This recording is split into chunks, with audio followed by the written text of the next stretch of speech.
Itu kalau bapak-bapak istrinya ngomel terus sabar itu ya bagus. Saya tidak punya urusan. Kalau kamu terprovokasi oleh istri, berarti kamu didikte oleh makhluk. Masa seorang rektor didikte makhluk? Kan tidak keren. Apalagi seorang Habib didikte makhluk, kan nggak keren. Yang bisa mendikte kita hanya Allah Subhanahu wa ta'ala. Dan Allah mendikte kita, mengajarkan kita wa ashiruhunna bil ma'ruf fa in karihtumuhunna fa asa an takrahu shay'a wa yaj'alallahu fi khairan katsira. Jadi cara melihat istri kita bawel gitu atau cerewet, alhamdulillah ini ada pahala tanpa modal, cukup sabar. Kalau istri kamu sedang mesra malah mintanya ke mall, malah biayanya tinggi. Murah mana dapat pahala dimarahin sama saat mesra minta ke mall? Milih yang pertama kan? Nah ya itu tidak usah modal itu. Ya gitu aja. Jadi kalau istri sedang marah bawel, anggap saja ini rezeki. Dapat pahala tanpa apa? Biaya. Nah, kalau pas rukun malah nantang ke mall, biayanya malah tinggi. Jadi ulama dulu itu melihat dunia itu happy. Jika ulama dulu punya kalimatul munajat, artinya kalimat hubungan pribadi sama Allah yang menjadikan orang itu nyaman. Dan ini yang diajarkan kitab-kitab tasawuf. Kitab tasawuf itu sukses mengajarkan melihat alam raya ini semuanya nyaman, termasuk yang mengecewakan. Itu dianggap nyaman. Saya berkali-kali mengajarkan ilmu ini karena ini musalsal ila Rasulillah sallallahu alaihi wasallam. Itu pernah suatu saat Imam Ahmad itu dipanggil sama tetangganya, anak muda. Tentu Imam Ahmad ini orang yang sangat soleh, sangat waroi, sangat tunduk sama perintahnya Allah dan Rasul. Pemuda tadi manggil, ya Ahmad, datang ke rumah saya. Imam Ahmad datang. Setelah sampai ke pemuda tadi, sudah pulang lagi, saya tidak butuh kamu. Pulang lagi. Setelah sampai rumah dipanggil lagi, ya Ahmad, datang lagi. Datang lagi. Oh, saya tidak jadi butuh, pulang lagi. Sampai 3 kali. Dan itu perangai ekspresi Imam Ahmad itu atau ulama lain yang sesoleh beliau itu nyaman, indah. Beliau tetap senyum-senyum nyaman itu. Beliau tidak tersinggung, tidak terprovokasi, pokoknya tidak tersinggung, kelihatan nyaman. Lama-lama pemuda ini terus tanya, ya Ahmad, kamu saya perlakukan seperti ini kok tidak tersinggung? Kamu senyum-senyum saja, happy-happy saja. Jawabnya Imam Ahmad itu unik. Wahai pemuda, saya kamu panggil itu senang sekali. Karena kata Nabi, kalau kamu iman dengan Allah dan Rasul, maka hormatilah tetangga. Jadi saya senang. Karena nuruti perintah Allah untuk menghormati tetangga. Jadi tidak ada urusannya dengan kamu. Kagetnya kayak apa? Jadi dipanggil tetangga ya senang karena melakukan perintahnya Allah dan Rasul, yaitu ikramul jar, fal yukrim jarahu. Disuruh pulang, kamu ingin saya pulang, ya saya pulang. Disuruh datang, ya saya datang. Jadi saya tidak tersinggung, saya tidak ada urusan dengan kamu. Urusan saya dengan Allah Subhanahu wa ta'ala. Itu kalau bapak-bapak istrinya ngomel terus sabar itu ya bagus. Saya tidak punya urusan. Kalau kamu terprovokasi oleh istri, berarti kamu didikte oleh makhluk. Masa seorang rektor didikte makhluk? Kan tidak keren. Apalagi seorang Habib didikte makhluk, kan nggak keren. Yang bisa mendikte kita hanya Allah Subhanahu wa ta'ala. Dan Allah mendikte kita, mengajarkan kita wa ashiruhunna bil ma'ruf fa in karihtumuhunna fa asa an takrahu shay'a wa yaj'alallahu fi khairan katsira. Jadi cara melihat istri kita bawel gitu atau cerewet, alhamdulillah ini ada pahala tanpa modal, cukup sabar. Kalau istri kamu sedang mesra malah mintanya ke mall, malah biayanya tinggi. Murah mana dapat pahala dimarahin sama saat mesra minta ke mall? Milih yang pertama kan? Nah ya itu tidak usah modal itu. Ya gitu aja. Jadi kalau istri sedang marah bawel, anggap saja ini rezeki. Dapat pahala tanpa apa? Biaya. Nah, kalau pas rukun malah nantang ke mall, biayanya malah tinggi. Jadi ulama dulu itu melihat dunia itu happy. Pernah Imam Syafi'i dikasih tahu, orang yang tadi nyium tangan kamu ya, itu di rumah menghujat Anda. Jadi dia sopan hanya di depan Anda, kalau di luar menghujat Anda. Jawabnya Imam Syafi'i lucu. Ya baguslah. Yang cerita ini kaget. Kenapa bagus ya Aba Abdillah? Kalau manggil Imam Syafi'i ya Aba Abdillah. Ya berarti saya masih wibawa, di depan saya tidak berani katanya. Jadi dipandang enteng saja. Jadi kalau kamu di depan kamu istri kamu tidak berani belanja, tidak ada kamu belanja banyak, anggap saja Anda wibawa. Jadi enteng saja. Pernah Imam Syafi'i dikasih tahu, separuh dari kampung Anda itu gak suka kamu. Ya baguslah. Kenapa? Oh nak rarukun malah bakal utang katanya gitu. Kira-kira yang utang itu yang rukun apa yang neng-nengan? Yang rukun. Jadi enteng saja. Masyhur itu makalahnya Imam Syafi'i. Waman asa'a ilaika faqad atlaqaka. Orang yang berbuat buruk sama kamu berarti membebaskan kamu. Kalau saya sedang nenengan sama Habib Hasan Toha Putra, beliau naik Alphard nggak nawarin saya sah karena baru nenengan. Tapi kalau sedang rukun malah harus repot mana? Rukun sama ndak rukun? Repot rukun sebetulnya. Jadi Imam Syafi'i itu happy saja. Kalau sedang rukun sama tetangga ya dianggap rukun itu satu kenikmatan. Sedang ndak rukun ya dianggap satu kenikmatan. Jadi orang dulu itu serilek itu melihat dunia. Kalau kita kan enggak, ego. Wah saya ini suami kok dimarahin istri. Wah ini egonya bangkit. Padahal egonya bangkit itu ada kebodohan di situ. Yaitu seorang rektor didikte seorang istri, seorang makhluk. Apalagi kalau Anda daftar wali itu tidak akan jadi wali. Ini wali kok tunduk sama makhluk. Karena didikte apa? Makhluk. Maka Imam Ahmad ketika tetangganya bully gitu ya santai saja, beliau happy. Ketika pemuda tadi iskal janggal, kenapa kamu gak tersinggung ya Ahmad? Memangnya saya harus tersinggung gimana? Kan tak panggil tidak jadi, tak panggil tidak jadi. Hei pemuda, saya ini tidak punya urusan dengan kamu. Saya nuruti kamu karena perintahnya Allah. Saya senang melakukan perintah Allah, harus berbaik sama kamu. Sampai 3 kali. Jadi kebahagiaan ini pula yang harus kita latih dalam melakukan ketaatan. Tapi kalau kita sudah tidak bahagia dengan taat itu bahaya sekali.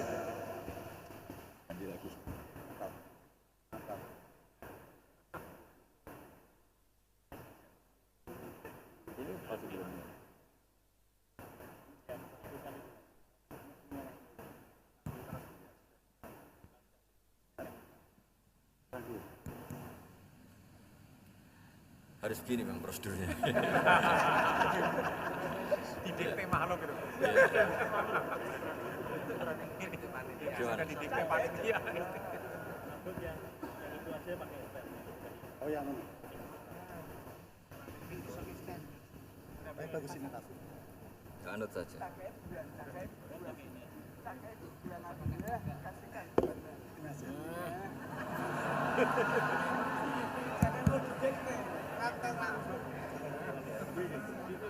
Ya. Sudah, ini sudah bisa.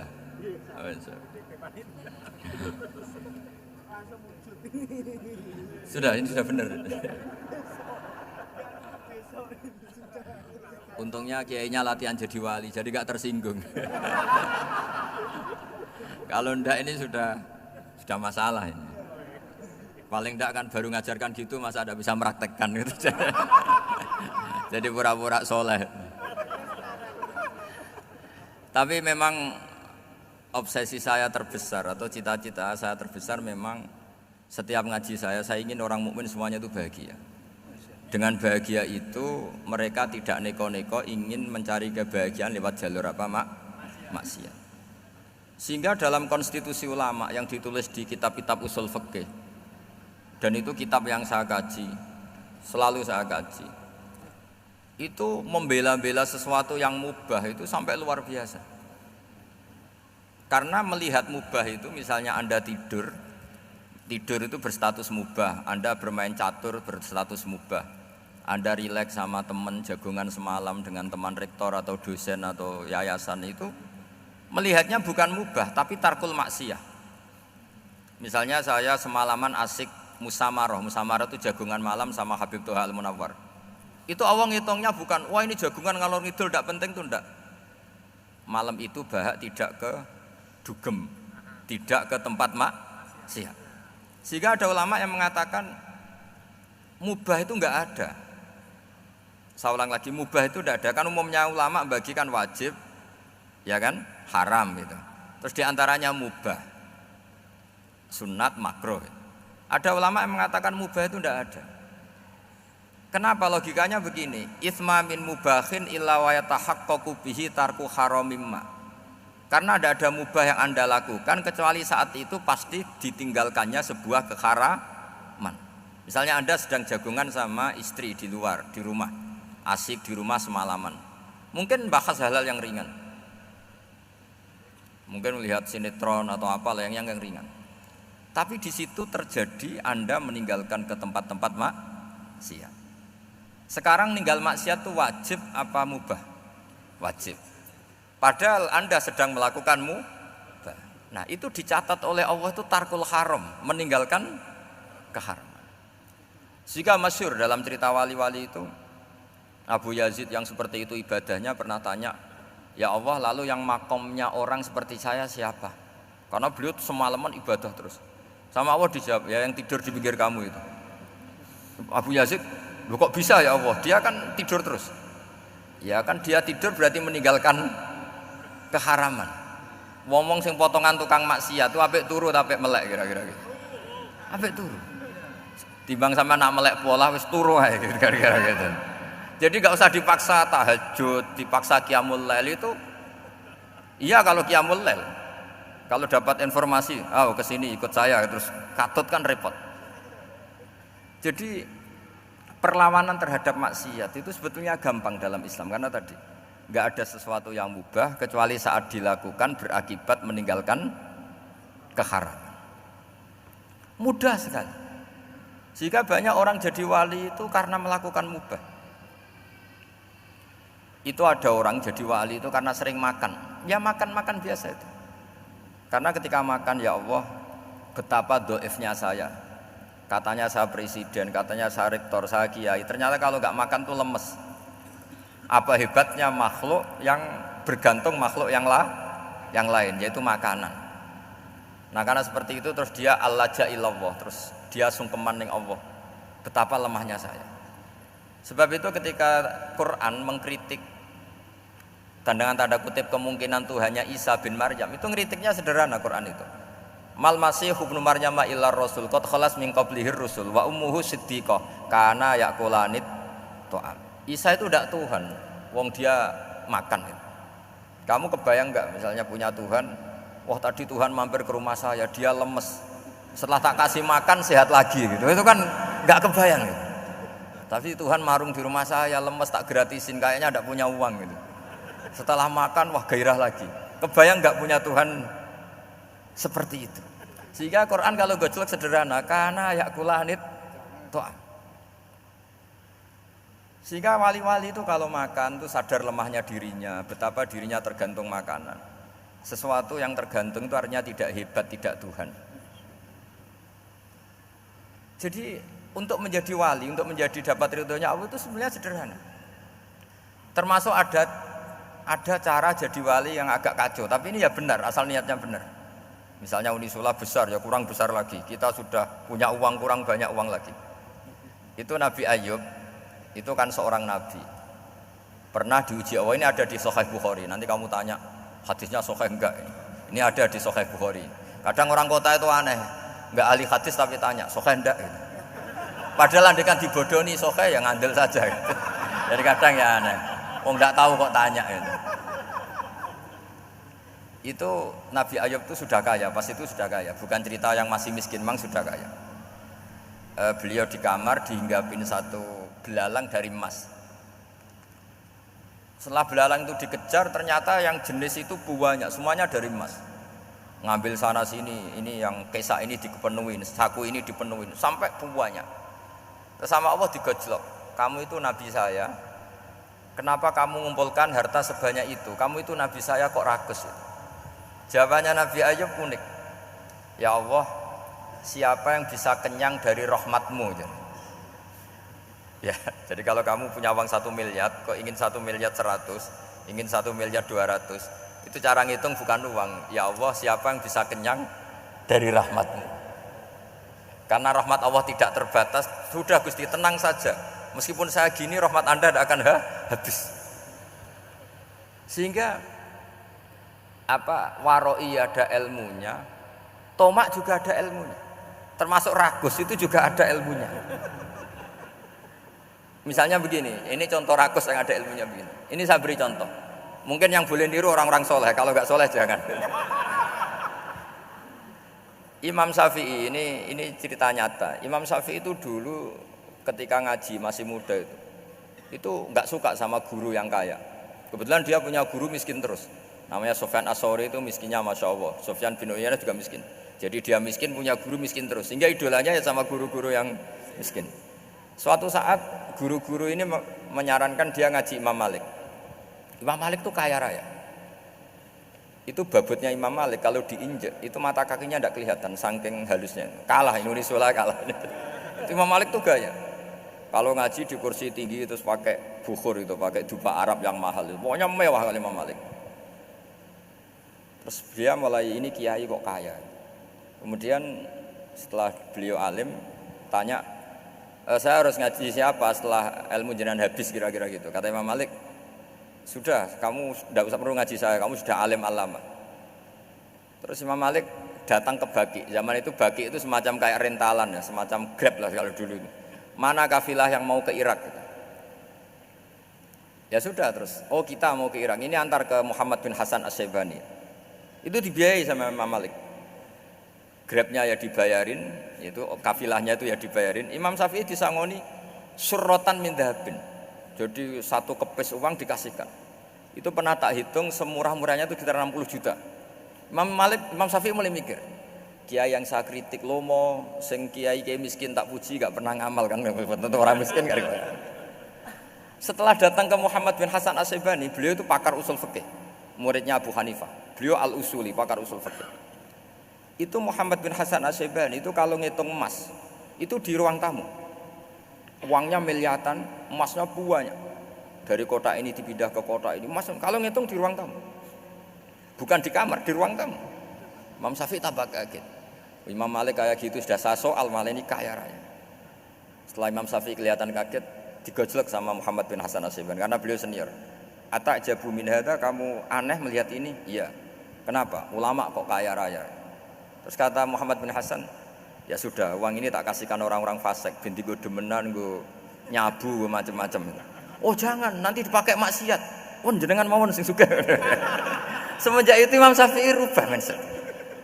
Jadi kalau kampus ini ingin akreditasi A, ingin mulia, ingin apa, kamu ridho kalau yang punya prestasi seperti itu adalah orang-orang fasik. Ridho enggak? Enggak kan? Maka didoakan ini.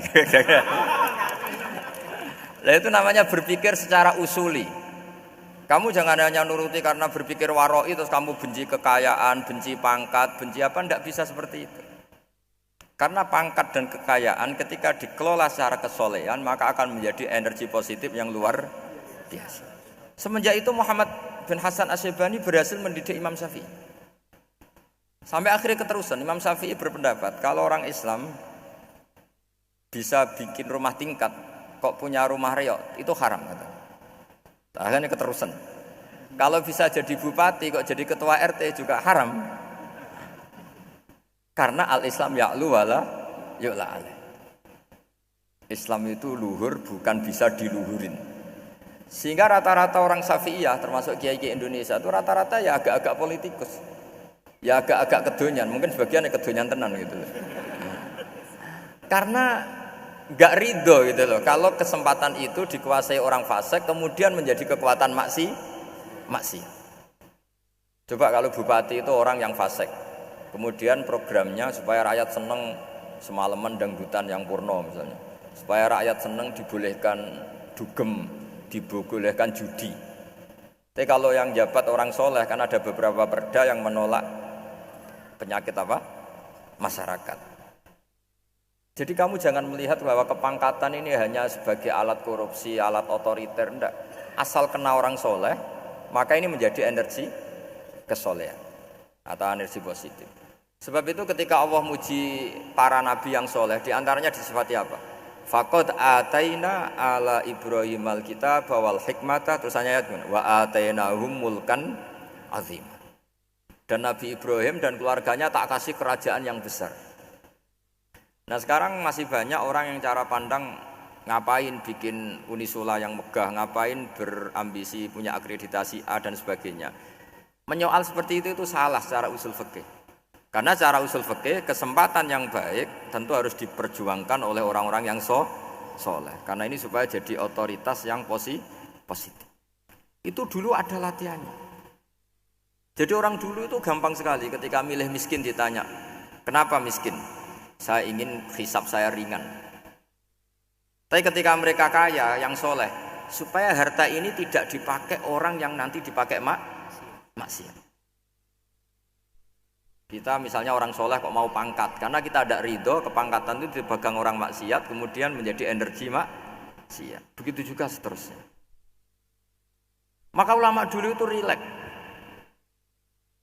Sampai Syekh Nawawi Al-Bantani itu nanti bisa dicek di tafsir Qul hal yastawil ladzina ya'lamuna wal ladzina la ya'lamun. Beliau muji-muji ulama.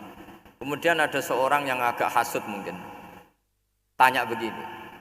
Hebatnya ulama itu begini-begini. Terus ditanya, tapi kenapa kita sering melihat ulama ngantri proposal di rumahnya bupati katanya. Sementara bupati enggak pernah datang ke ulama ngaji ihya. Jawabannya Imam Syekh Nawawi itu unik. Ya karena ulama itu tahu gunanya uang, sehingga nyari uang untuk pondok, untuk masjid. Sementara bupatinya tidak tahu gunanya ilmu, maka tidak pernah ngaji. Jadi ya ringan saja. Jadi ya sudah seperti itu. Jadi kalau ada ulama kedonyan, anggap saja karena tahu gunanya uang. Jadi kenapa ulama ngantri di kabupaten, bukan bupati ngantri di ulama? Jawabannya karena ulama tahu gunanya uang, sementara bupatinya nggak tahu gunanya ilmu. Ya kira-kira gitulah. Ada ustadz tidak ganteng, kesensem rondo cantik, karena tahu gunanya ustadz itu. Artinya tahu gunanya kalau saya nikah nanti punya anak jadi gus, karena kan dia kiai gitu. Tapi rondone raro gunanya dia karena miskin gitu. Jadi ulama dulu itu rileks, menafsirkan apa saja itu rileks, termasuk saat terpojok itu rileks. Karena semuanya dianalisis pakai ilmu.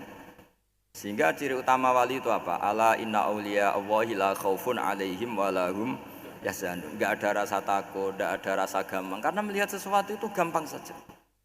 Saya ulang lagi, melihat sesuatu itu gampang saja, ringan.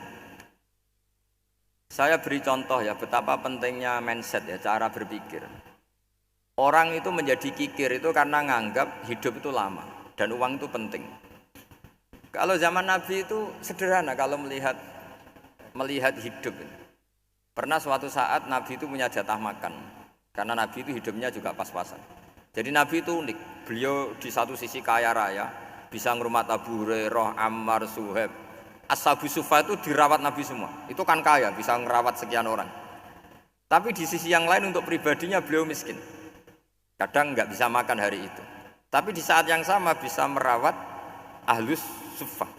Jadi keliru kalau orang hanya cerita Nabi itu miskin, untuk makan dirinya aja susah. Itu keliru. Kelirunya kalau tidak diteruskan, tapi Nabi mampu menghidupi ahli Sufa. Singkat cerita jatah makannya Nabi itu dikasihkan orang ketika Nabi tanya, ya Aisyah, makanan jatah saya di mana? Oh ya Rasulullah, tadi ada orang minta tak kasihkan, maka makanan itu habis. Apa kata Nabi? Kamu salah Aisyah. Yang kamu kasihkan itu justru yang masih. Ya yang kamu kasihkan itu justru yang masih. Sehingga Nabi menganggap, makanya Nabi terus ngendikan. Ya kalau mukhatabnya lelaki ya kira-kira begini. Wa hal laka min malika illa ma akalta fa'afnaita wa labista fa'ablaita. Terus tanya wa tasaddaqta fa'abqaita kata Nabi. Harta kamu ya kamu makan kemudian ke WC jadi kotoran, atau punya pakaian mewah nanti rusak. Wa tasaddaqta fa abqaita. Ada yang kamu sedekahkan yaitu yang abadi sampai akhir. Sehingga banyak pengusaha yang mencintai saya setelah tak ajari hadis itu, misalnya punya uang 1 miliar karena dia spekulan atau pedagang rawan bangkrut, disedekahkan ke masjid 50 juta, yaitu yang abadi. Jadi kalau suatu saat bangkrut, dia masih punya uang 50 juta di akhirat. Jadi Nabi itu mengajari sedekah itu apa? Ya sedekah itu pengabadian uang. Kalau kita kan enggak, bilang sedekah itu nguras uang. Itu pikirannya setan, dan pikirannya orang Islam. Itu cara berpikir setan, bukan cara berpikir umat apa? Sehingga Sayyid Ali Zainal Abidin itu kalau ada orang minta, kemudian beliau ngasih, itu beliau bilang gini, marhaban biman hamala zadi ilal akhirah. Matur nuwun nggih jenengan sing beto sangu kula nate. Dadi dianggap teller saja. Orang yang minta uang beliau itu dianggap tukang nyatet bank ini. Karena sudah ditabungkan, ya sudah. Kalau kita kan enggak, wah pengemis itu ganggu gini-gini. Kecuali pengemis profesi ya mungkin kita agak-agak enak. Kemarin zaman akhir itu ada pengemis apa? Profesi, jadi repot. Terus tak beri contoh lagi kebahagiaan ketika kita milih Islam moderat. Islam kita diajarkan guru-guru kita, utamanya oleh guru kita Mbah Maimun. Saya juga sering ketemu beberapa ulama dunia termasuk Habib Umar. Saya juga ikut sowan ke sini pas beliau sama Habib ini Hasan Toha Putra di sini sama orang-orang moderat itu cara berpikir juga luar biasa indah. Beliau pernah cerita ya beberapa ulama lah, banyak yang cerita itu. Saya pernah diceritani seorang alim ketika ada orang ekstremis itu mau ngebom di tempat maksiat. Kebetulan yang maksiat itu kebanyakan ya orang Islam. Karena di negara yang mayoritas Islam. Ditanya sama Syekh Sa'rawi. Syekh Sa'rawi itu mufassir top di mana? Mesir. Ini mau tak habisin karena mereka orang Islam kok maksiat terus. Terus ditanya sama Imam Sa'rawi.